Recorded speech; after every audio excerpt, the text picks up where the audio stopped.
The servants of the Silent King had been known to cow even the most recalcitrant pharaohs into obedience. That they followed him, that they observed and marched alongside him, filled the Necron overlord with trepidation. Why were they here? What did the last ruler of the Necron Empire want with Anrakir?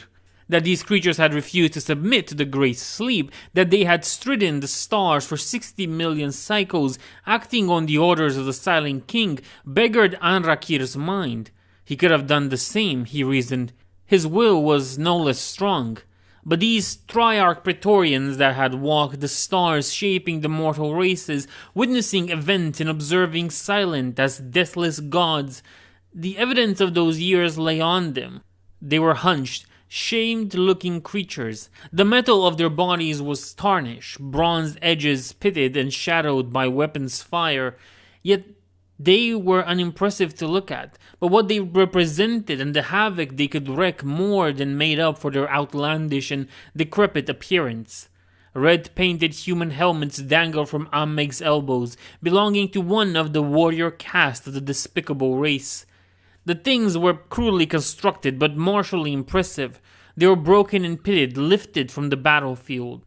She too wore Eldar spirit stones, older in provenance than Anrakir's looted gems. The tattered robes of some infesting species drifted about her while a fugal reek suffused her metal bones.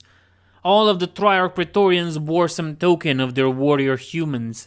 Kaltan's back was studded with the sickle boxes the humans discarded as they made war.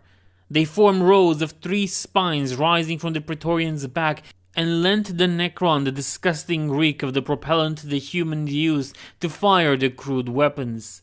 Other odds and ends from scattered races and cultures coated the Triarch Praetorian.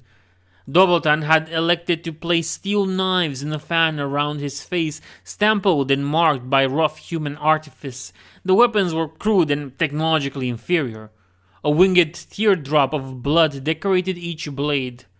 The Praetorians refused to elucidate the circumstances of their acquisition of the human artifacts, nor why they wore the trophies as marks of pride. "You will need allies," announced Kaltan, apropos of nothing. The Praetorian tone was conversational. "You have already said this," said Anrakir, watching the swirling, utterly alien colors of the webway pass. "You will need allies," repeated Doveltlan. The Praetorians moved to surround the traveler. Their message was clear, but Anrakir grew tired of their sudden upsurge in communication. "We know where you will find them," said Ameg. "Where?" asked Anrakir, his frustration rising. "Where we are already bound," answered Doveltan. "The Zaratusan?" asked Ankir. "Yes," said Kaltan. "No," said Doveltan. "Probably," finished Ameg. "They will help," began Katlan, "but you will need more assistance to defeat these Tyranids. You cannot rely upon the Zarathusans to stand firm against these foes. We know of others who will assist."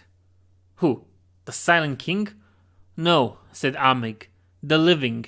Anrakir laughed. "Why would the living accept our help?" "For the same reason you would seek them out. They are desperate. You are desperate."